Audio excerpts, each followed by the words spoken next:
ลำดับต่อไปทุกท่านคะเราจะไปต่อกันที่ VR Talk นะคะในหัวข้อที่2ค่ะซึ่งในหัวข้อนี้นะคะจะเป็นเรื่องราวเกี่ยวกับวิสัยทัศน์ค่ะของธนาคารโลกนะคะที่มีต่อการค้าและการลงทุนแบบร่วมทุนค่ะซึ่งหัวข้อนี้น่าสนใจมากๆเลยนะคะ Up next ladies and gentlemen is going to be another VR talk on the topic of Global capital meets innovation, World Bank's vision for trade and venture investment. And now, ladies and gentlemen, please join me in welcoming Mr. Rostan Schwab, Co-Head Tech Investment, International Finance Corporation or IFC, World Bank Group on the stage, please.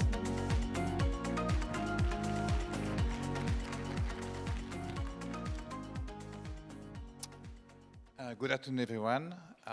My name is Rostan Schwab. I work for IFC. I have been leading IFC Fintech investment in emerging market for the last 10 years, 7 years in Africa, and the last 3 years in Asia. And I am basically asked to deliver a presentation on the topic Global Capital Meet Innovation, a World Bank vision for trade and venture investment. So very candidly, I'm not an academic, I'm not an economist. So I'm going to basically deliver this topic through my real life experience of investing in venture capital, particularly in one sector called Fintech. Let me start because I like, when there is a bit of interactivity with an audience. So we are here in Bangkok, Thailand. Who in this room has never made a QR payment? Okay, everyone, yeah? So, it sounds so natural right now, but it's only like less than 8 years old. And QR payment compared to cash payment is traceable. QR payment compared to Visa card or MasterCard payment is much cheaper for merchant. It's settled in real time, so we don't have to wait for the money. So this is a kind of innovation that gradually can change life, and this is the kind of innovation I'm going to talk about. Lastly, let me say that it's a pleasure for me to be speaking here in Bangkok. I've been living in Bangkok for 3 years. My work basically have me travel mostly in Indonesia, Singapore, Vietnam, Philippines, but it's always a pleasure to be able to do my work here, so close to home. So, candidly, let me start with a story. This is my gardener in Johannesburg, South Africa. So I lived 7 years in Johannesburg. My gardener, his name is Rostan. He is a young immigrant from Malawi. Malawi is a nearby country close to South Africa. He is hardworking, he's humble, and very dedicated to helping his family at home. So every few weeks, we're talking about 7 years ago, he will basically gather the cash he earned from his job. He will buy US dollar notes, and then he will go to a bus station and give the driver of a bus those US notes, because the driver will travel to Malawi, and eventually the money will be received by his mother in Malawi. That process will basically take weeks. That process will literally involve fraud and losses. Sometimes the money will be lost. And the total cost that Rostan will have to pay for sending money to his family will be around 17 to 20% of the money sent. So huge cost. But there was no other possibility for a low-income person working as a migrant in South Africa to send money home. I basically showed Rostan an app that had been developed in South Africa called Mokuru. He could download the app. He could basically open an electronic account. Initially, he could basically cash in the account with money, cash notes in a nearby gas station, and then eventually, because I was able to open a bank account for him, he could top up the account directly for the bank account. And from that moment onwards, he was able to send money directly to his mother by her mobile money account in Malawi. It will be in real time, so not waiting weeks. It will be safe, the money will never be lost, and will be at a fraction of the cost of the process he used to use. Literally 2 to 3% of total money sent, as opposed to 20% before. So this kind of innovation is the kind of innovation I'm going to talk about. It's basically, for Rostan, it was not about global capital meet innovation, it was about simply improving his life.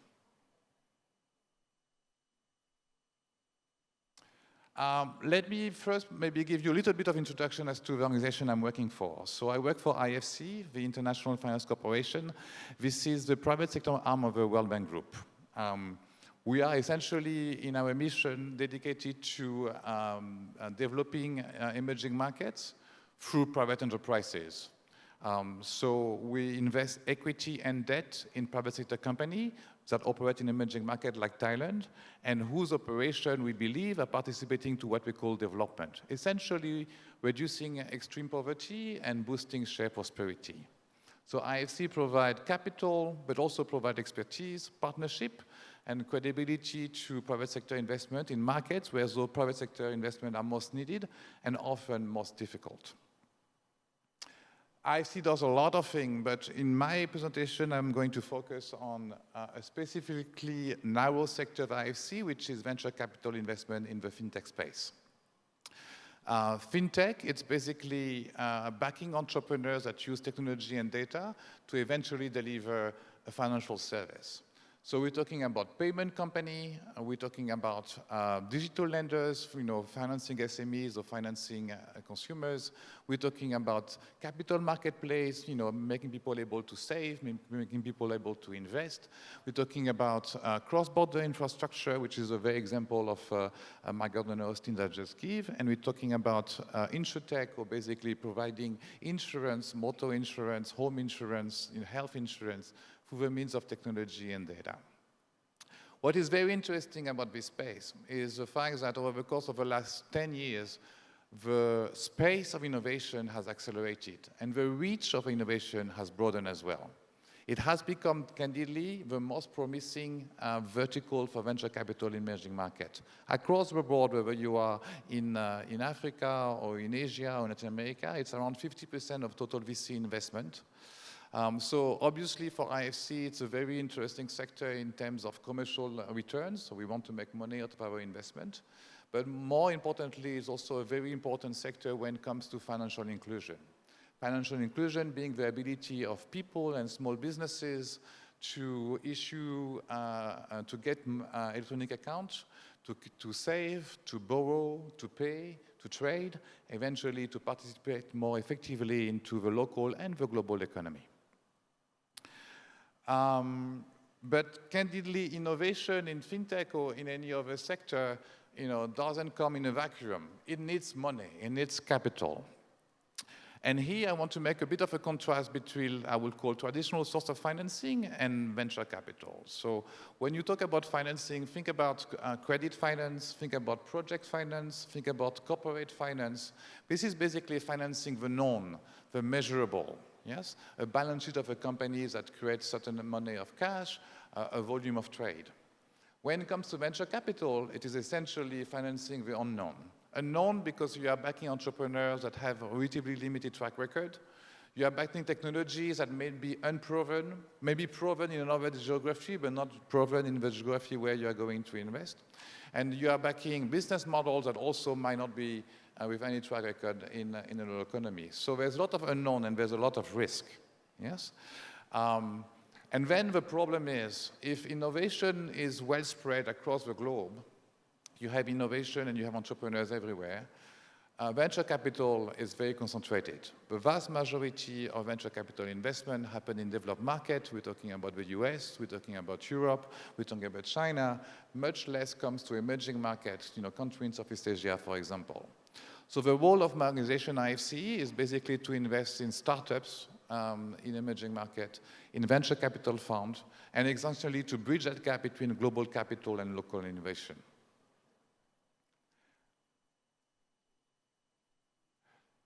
Yeah, so the way I'm going to follow this presentation is to be very concrete and to give you an example of what I do, the venture capital investments that had happened.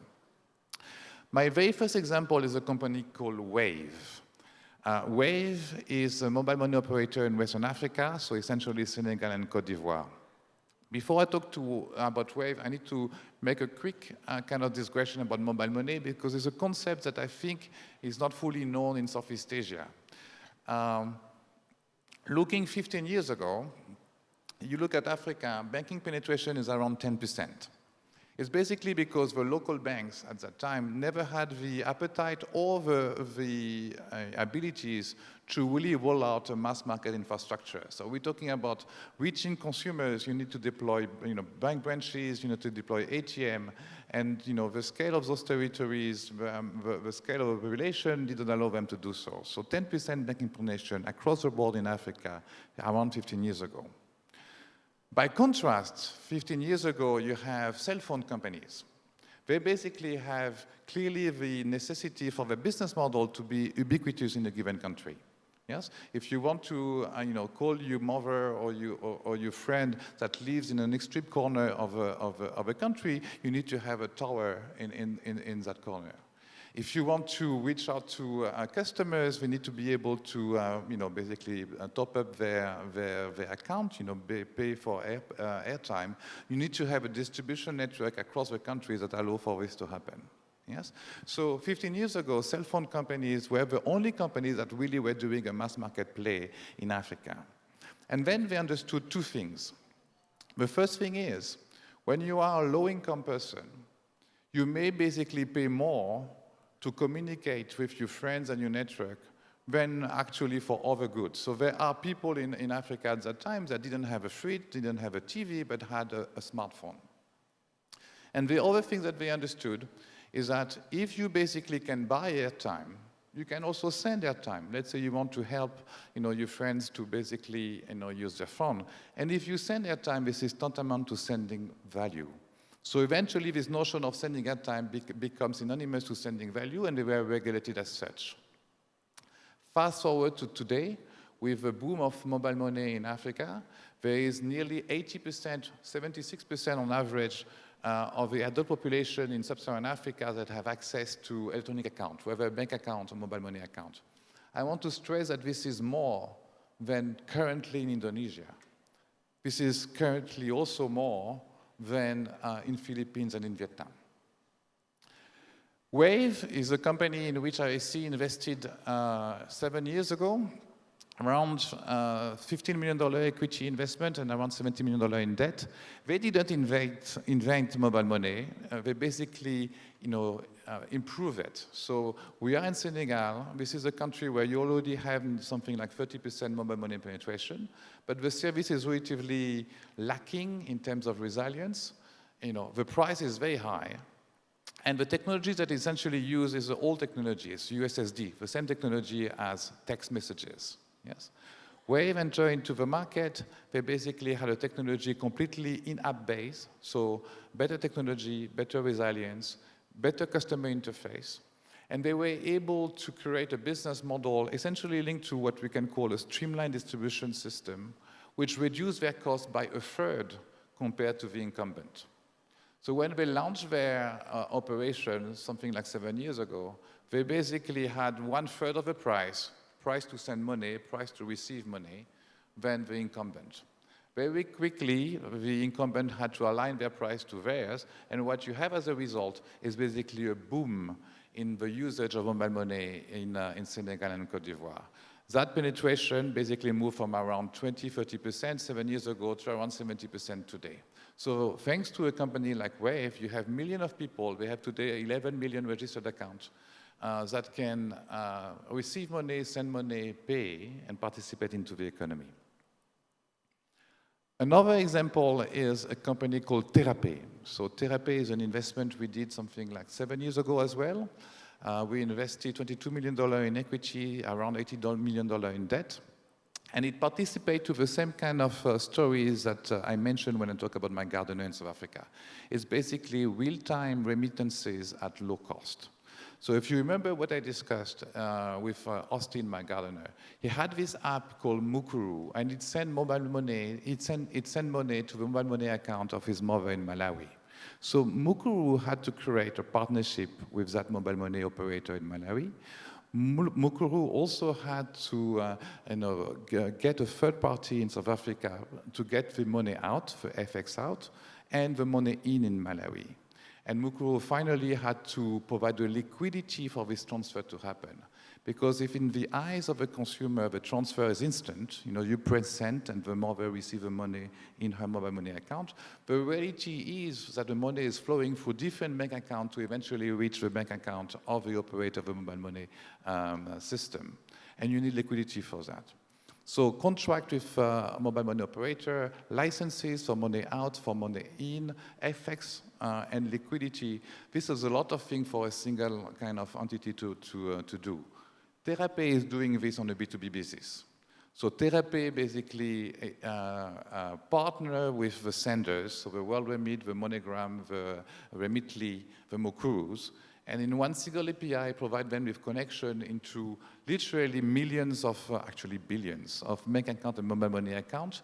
They do VFX, they have licenses in both sending and receiving country. They do, let's call it a double check of the regulation, yes? And eventually allow for this real-time sending of money at a very affordable cost. When we invested, Therapy was doing a few $1 million of transaction per month. They do more than $1 billion of transaction per month today. Let me go to a third example, and this is coming closer to home. This is the Philippines. Yeah? So Philippines is a country of 100 million inhabitants. It is candidly a very interesting country, but there is a lot of gaps when it comes to the financial sector.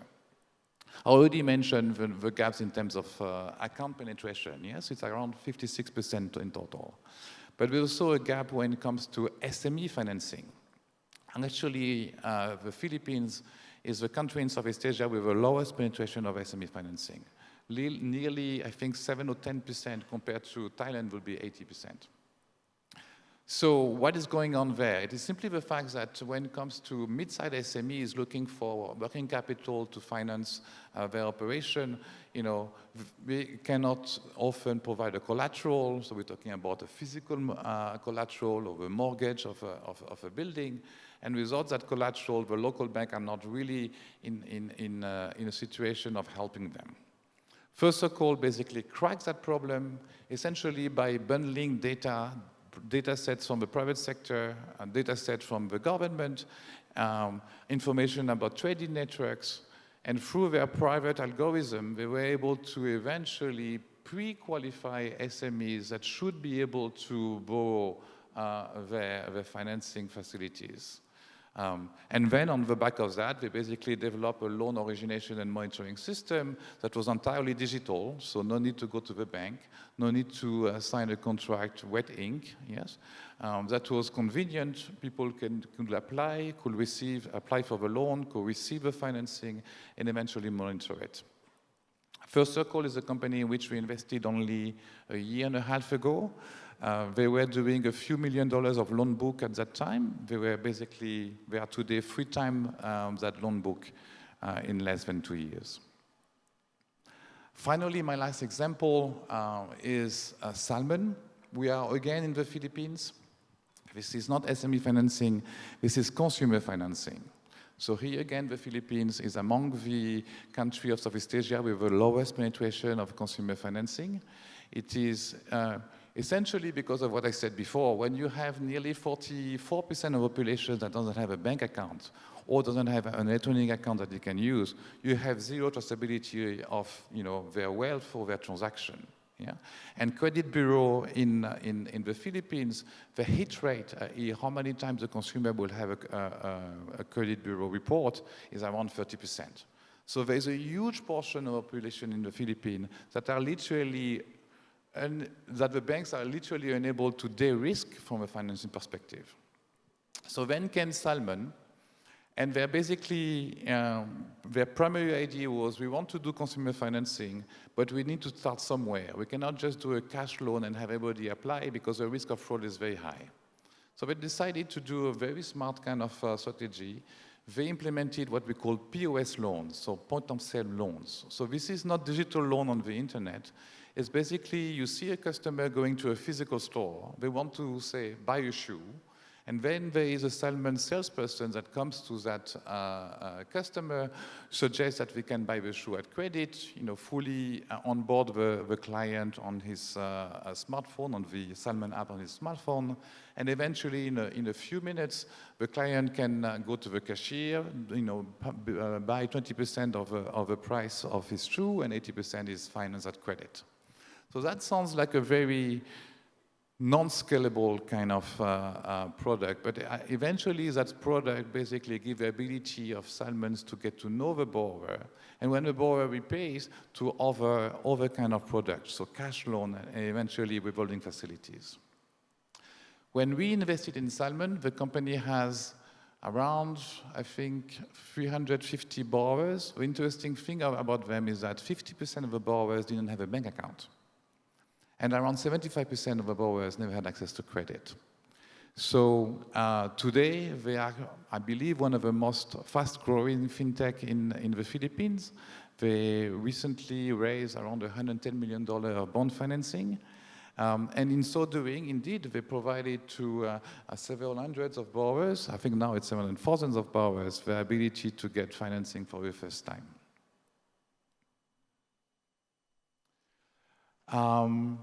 All those examples that are provided is exactly what the topic of my presentation was about. These were local innovation in Philippines, in Senegal, in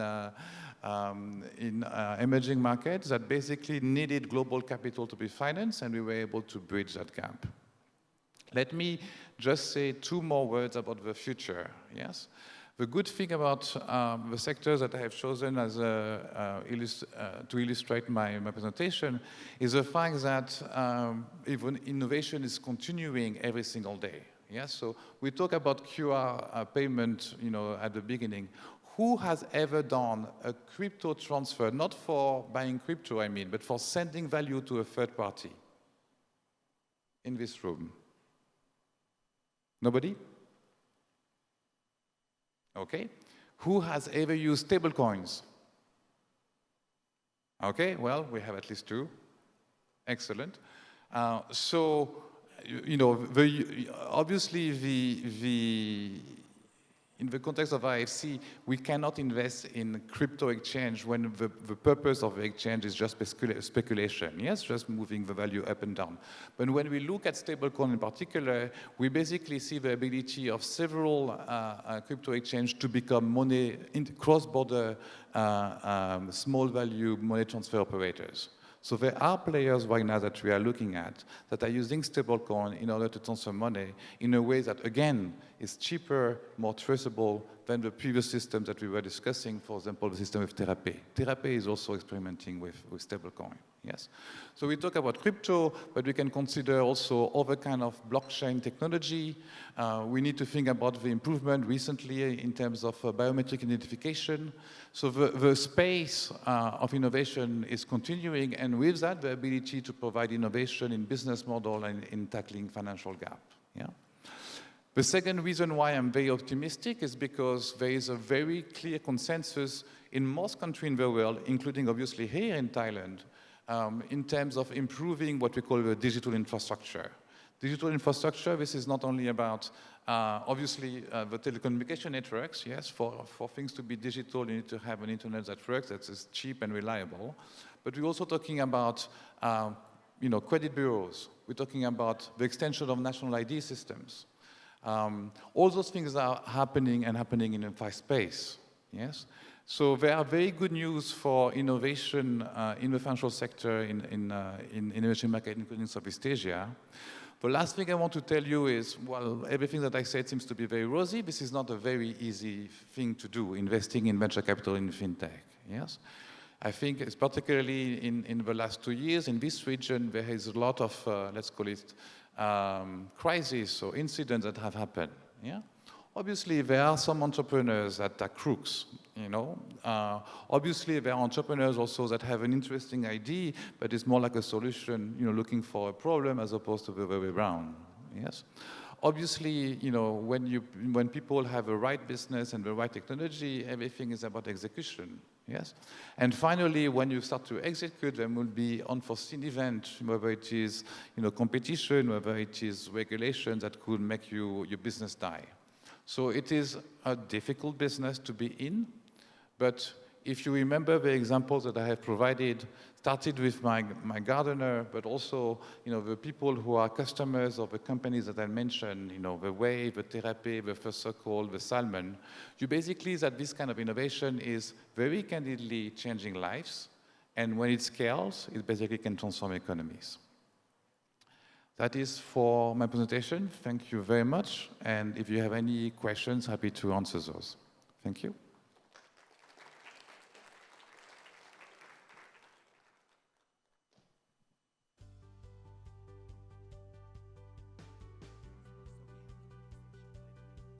Okay, so if you have any question, feel free to just ask Mr. Rostan Schwab.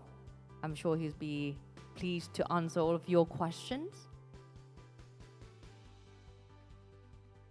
Okay, so or maybe right after this, right? Okay, so once again, ladies and gentlemen, thank you very much, and big round of applause for Mr. Rostan Schwab, co-head tech investment from IFE World Bank Group. And please remain on the stage because right now, allow me to invite on the stage Professor Suthipanchit Pimonmat, MD, the advisor of TSRI, to go on the stage and present a souvenir as a token of appreciation to Mr. Rostan Schwab. On the stage, please welcome. ขอเรียนเชิญนะคะท่านที่ปรึกษาของสกสวค่ะท่านศาสตราจารย์นายแพทย์สุทธิพันธ์จิตพิมลมาศนะคะให้เกียรติขึ้นมอบของที่ระลึกให้กับมิสเตอร์ Rostan Schwab นะคะจาก World Bank Group ที่มาพูดถึงวิสัยทัศน์ของธนาคารโลกค่ะ so please look at the camera at the center of the room.